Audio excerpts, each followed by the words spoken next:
অন্ধকারে নামাজ পড়া যায় কিনা, মাথা আছড়ানোর পর যে চুল ওঠে তা কি করব? অনেকে স্বামীকে ভাই বলে ফেলে, এতে কি গুনাহ হবে? অনেক সময় নামাজের সিজদায় কয়টা দিয়েছি, দুইটা না একটা মনে থাকে না, তাহলে করণীয় কি? স্ত্রী কি স্বামীর নাম ধরে ডাকতে পারবে? গোস্তকে কি মাংস বলা যাবে? দাঁড়িয়ে কি মেসওয়াক করা যাবে? সব মাছের ঠোঁট কেটে ফেলে না দিলে সেটা নাকি খাওয়া হারাম, এটা কি ঠিক নাকি নিছক কুসংস্কার? ছবি আঁকা, ঘরে পুতুল রাখা, এগুলো কি গুনাহের কাজ? গরম কোনো খাবার ফু দিয়ে খাওয়া কি জায়েজ নেই? বড় ভাই রেখে বিয়ে করলে কি কোনো সমস্যা হবে না? আমি কি বোরকা না পরে শুধু মুখ ঢেকে বাসায় নন মাহরাম আত্মীয় স্বজনের সাথে দেখা করতে বা কথা বলতে পারবো? প্রস্রাব পায়খানার পর ওযু করার বিধান কি? যদি পিতা জীবিত অবস্থায় বেয়াদবির কারণে সন্তানকে জাহান্নামে যাবি বলে বদদোয়া দেন, পিতার মৃত্যুর পর সন্তান যদি নিজের ভুলের জন্য অনুতপ্ত হয়ে তওবা করে পিতার জন্য দোয়া ও সাদেকা করে ভালো আমল করে, তবু কি সে জাহান্নামী হবে? দাঁড়িয়ে কি মেসওয়াক করা যাবে? এক লোক বলেছিল দাঁড়িয়ে মেসওয়াক করা নাকি বিদআত, সঠিক আমলটি জানাবেন। না, এরকম কোনো কথা না যে দাঁড়িয়ে মেসওয়াক করাটা বিদআত। মেসওয়াক এমন একটা আমল, এটা দাঁড়িয়ে বসে যে সব অবস্থায় করা যাবে, দাঁড়িয়ে মেসওয়াক করাতে কোনো অসুবিধা নেই। তানজিলা সুলতান আপনি লিখেছেন, আকিকা দেওয়া কি বাধ্যতামূলক? আকিকার বিধান কি ওয়াজিব নাকি সুন্নাহ? এটা নিয়ে ইখতিলাফ আছে, তবে বিশুদ্ধ মত অনুযায়ী আকিকা দেওয়া সুন্নাহ, এটা ওয়াজিব নয়। সাধ্য থাকলে দিবেন, কেউ না দিলে এর জন্য গুনাহগার হবেন না। সে আকাশে আর দিকে লিখেছেন, সদ্যজাত শিশুর প্রথম চুল কি মুসলিম ব্যক্তি দ্বারা ফেলতে হবে, হিন্দু নরসুদ্ধ দ্বারা ফেলা যাবে কিনা? যাবে, মানে মুসলিম দ্বারাই প্রথম চুল ফেলতে হবে এমন কোনো কথা না। চুল ফেলার পর সে চুলের ওজন পরিমাণ স্বর্ণ বা রূপা আল্লাহর রাস্তায় দান করবেন, সেটা হলো সুন্নাহ। মারিয়া ইসলাম লিখেছেন, ছবি আঁকা, ঘরে পুতুল রাখা, এগুলো কি গুনাহের কাজ? ছবি আঁকা বা ঘরে পুতুল রাখা, মানুষের ছবি যদি, প্রাণীর ছবি যদি হয় সেটা অঙ্কন করা গুনাহের কাজ। এমনি আপনি অন্য কিছুর প্রাণীর ছবি আঁকলে এটা গুনাহের কাজ নয়। আর ঘরে যদি পুতুল রাখেন, যে পুতুলের হাত, চোখ, মুখ, কান সবই পরিষ্কার বোঝা যায়, সেটা যদি আপনি সম্মানজনক শোকস্থিতিতে রাখেন, সেটা গুনাহের কথা। বাচ্চারা খেলনা হিসাবে ব্যবহার করছে, অসম্মানজনকভাবে সাধারণত পড়ে থাকে, সেটাকে অনেক ওলামা কেরাম জায়েজ বলেছেন। না রাখাটাই হলো তাকওয়ার দাবি। এরপরে খন্দকার ঋতু আপনি লিখেছেন, আমার স্বামীর বোনের স্বামীর সামনে যাওয়া যাবে কিনা? আপনার স্বামীর বোনের স্বামীর সামনে আপনি যেতে পারেন কিনা, যদি তার বয়স আমার বাবার বয়সীয় হয়। তিনি যদি অনেক বৃদ্ধ হন, বাবার বয়সী বলে কোনো কথা নেই, যদি অনেক বৃদ্ধ হন, তাহলে সেই ক্ষেত্রে তার সামনে আপনি যেতে পারেন, যদি ফিতনার কোনো আশঙ্কা না থাকে যে তিনি আপনাকে নিয়ে বাদ চিন্তা করবেন, আপনার মনে বাদ চিন্তা আসবে, এরকম কোনো সুযোগ নেই, এত বয়স হয়ে গেছেন। এরকম যদি হয়, তাহলে সেক্ষেত্রে আপনি তার সামনে যেতে পারেন। নর্মাল বিধান হলো না, আপনি আপনার স্বামীর বোনের যে স্বামী, তার সামনে আপনি, অর্থাৎ আপনার ননদের স্বামী যিনি, তার সামনে আপনি যেতে পারেন না, জায়েজ নাই, পর্দা করতে হবে। ফজলে আলী খান আপনি লিখেছেন, বড় ভাই রেখে বিয়ে করলে কি কোনো সমস্যা হবে না? কোনো অসুবিধা নেই। শরীর দৃষ্টিকোণ থেকে বড় ভাইকে রেখে ছোট ভাই বিয়ে করতে পারেন। মোহাম্মদ আক্তার লিখেছেন, আমি কি বোরকা না পরে শুধু মুখ ঢেকে বাসায় নন মাহরাম আত্মীয় স্বজনের সাথে দেখা করতে বা কথা বলতে পারবো? যদি মুখ ঢাকের, বোরকা পরা ছাড়া আপনি যে কোনোভাবে সৌন্দর্য ঢাকলেই হবে। এরপর আপনি নরমাহারাম আত্মীয় স্বজনের সাথে যদি দেখা করার প্রয়োজন হয় করতে পারেন, তবে কাপড় চোপড় যেন এমন আকর্ষণীয় না হয় যে তাদের দৃষ্টিকে আকর্ষণ করে। আর কথা তো আপনি বলতে পারেন, পর্দার আড়াল থেকে আপনি কথা বলতে পারেন এবং নিজের সৌন্দর্যকে ঢেকে কথা বলতে পারেন। কথার মধ্যে কোমলতা সৃষ্টি করবেন না, কৃত্রিমতা সৃষ্টি করবেন না, স্বাভাবিক কথা বলবেন। আল্লাহ বলছেন, কুলনা কাওলাম মারুফা, সে আয়াতের আলোকে আপনি কথা বলতে পারেন, স্বাভাবিক কথা। ফারিয়া বেগম আপনি লিখেছেন, গরম কোনো খাবার ফু দিয়ে খাওয়া কি জায়েজ নেই? যেমন চা বা গরম কোনো তরকারি, ভাত ফু দিয়ে খাওয়া, এটা কতটুকু সঠিক? গরম কোনো কিছু, এটা আপনার ফু দেওয়া হাদিসে নিষেধ আছে, এবং আলহামদুলিল্লাহ নবী করিম সাল্লাল্লাহু আলাইহি ওয়াসাল্লামের অনেক আদেশ নিষেধের ব্যাপারে পরবর্তীতে সায়েন্স প্রমাণ করেছে যে সেগুলো যথার্থ এবং বিজ্ঞানসম্মত, এবং সেগুলো মানার মধ্যেই আমাদের কল্যাণ নিহিত আছে। তো বিজ্ঞানের সেটা প্রমাণ হোক বা না হোক, নবী করিম সাল্লাল্লাহু আলাইহি ওয়াসাল্লামের নির্দেশনা সেটি ওহীর মাধ্যমে আসছে। বিজ্ঞান তো মানুষের গবেষণা মাত্র, এটা নবী করিম সাল্লাল্লাহু আলাইহি ওয়াসাল্লামের নির্দেশনাকে সার্টিফাইড করতে পারে না। আমি শুধুমাত্র বোঝার সুবিধার জন্য বললাম। যাই হোক, তো গরম খাবারে ফু দিয়ে বা কোনো খাবারে ফু দিয়ে সেটাকে ঠান্ডা করা, তারপরে খাওয়া, এটা জায়েজ না, এটা নিষেধ আছে হাদিসে, এটা স্বাস্থ্যের জন্য ক্ষতিকর। আমাদের শ্বাস প্রশ্বাস এর সাথে এর অনেক সম্পর্ক আছে এবং এর ফলে অনেকভাবে আমরা ক্ষতিগ্রস্ত হতে পারি। তো এই জন্য ফু দেওয়া নিষেধ। আমরা গরম করার জন্য কোনো কিছু দিয়ে বাতাস করতে পারি অথবা অপেক্ষা করতে পারি, তারপর আমরা খাবো। আর গরম খাওয়াও, একবারে খুব বেশি গরম খাবারও গ্রহণ করতে হাদিসে নিষেধাজ্ঞা আছে।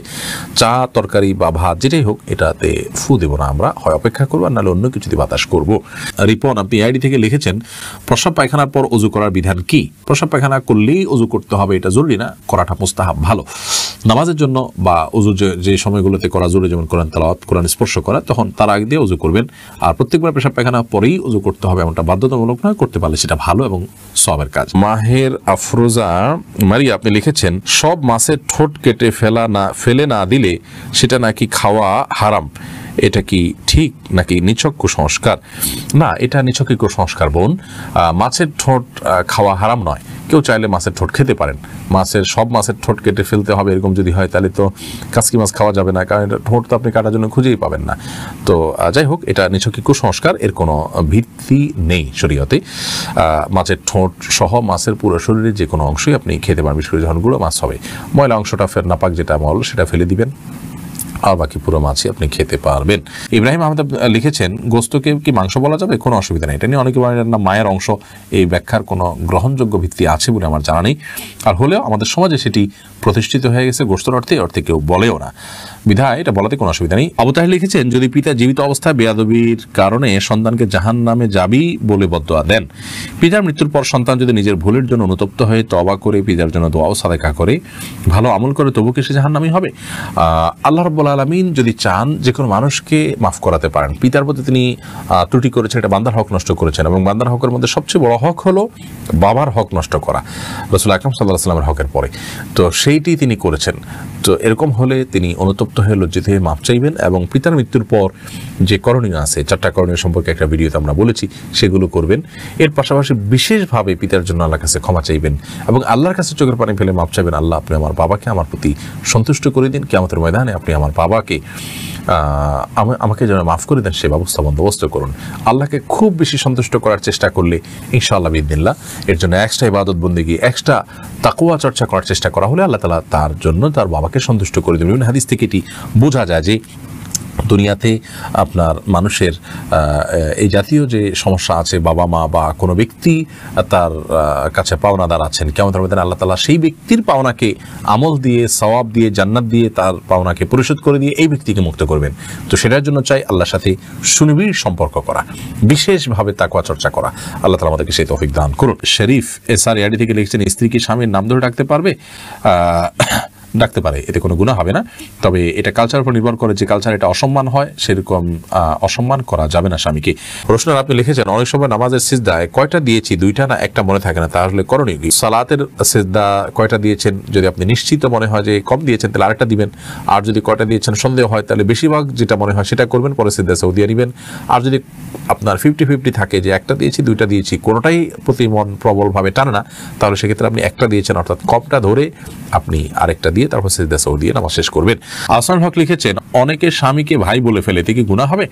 একটা হাদিস অনুযায়ী স্ত্রীকে বোন বা স্বামীকে ভাই বলা এরকম কোন একটার ব্যাপারে নিষেধাজ্ঞা আছে, সে হাদিসটির আলোকে বোঝা যায় এটা কারণে সম্পর্ক হারাম হয়ে যাবে না বা সম্পর্ক নষ্ট হয়ে যাবে না বা তালাক হয়ে যাবে না, কিন্তু এটা অনুত্তম কাজ।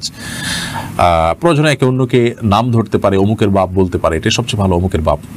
সাহাবীরা এভাবে বলতেন, স্ত্রী তার সন্তানের নাম ধরে বলবেন অমুকের বাপ, স্বামী তার স্ত্রীকে অমুকের মা, এটা বলতে পারেন, অথবা নাম ধরে বলতে পারেন, কিন্তু ভাই বোন এটা বলা হাদিসের আলোকে অনুচিত কাজ। নাজমা আক্তার আপনি লিখেছেন, মাথা আঁচড়ানোর পর যে চুল ওঠে তা কি করব? মানুষের মাথা আঁচড়ানোর পর যে চুল উঠে অথবা নখ কাটার পরে যে নখ থাকে, এগুলোকে সম্মানজনক কোনো জায়গায় রাখা উচিত। সেটা মাটির নিচে দাফন হতে পারে, কবরে দাফন হতে পারে, মাটির নিচে চাপা দেয়, একটা রেখে মাটির উপর চাক দিয়ে দিলেন, থাকতে মাটির নিচে সেটা মাটির সাথে মিশে গেল, এটা উত্তম। আর অসম্মানজনক কোনো জায়গায় নাপাকের মধ্যে ফেলাটা অনুত্তম, মাকরুহ। যদি কেউ ফেলেন বড় কোনো গুনাহ হবে না, কিন্তু এরকম করাটা অনুচিত এবং ভালো কাজ না। উচিত হলো মানুষের শরীরের, আল্লাহ তাআলা মানুষকে সম্মান দিয়েছেন, সেজন্য মানুষের শরীরের প্রত্যেকটা অংশ যাতে সম্মানিত থাকে, অসম্মানিত না হয় সেদিকটা খেয়াল করা। রিফাত হাসান লিখেছেন, অন্ধকারে নামাজ পড়া যায় কিনা? অন্ধকারে নামাজ পড়া যায়, কিন্তু স্বাভাবিক অবস্থাতে যেখানে রুকু সিজদার জায়গা দেখা যায় না, এরকম জায়গা নামাজ পড়াটাকে অনেক উলামা ইকরাম মাকরুহ বলেছেন। আপনি যদি আলো আধারের মধ্যে পড়েন আপনার মনোযোগ সৃষ্টি করার জন্য এবং রুকু সিজদার জায়গাগুলো দেখা যায়, তাহলে সেক্ষেত্রে কোনো অসুবিধা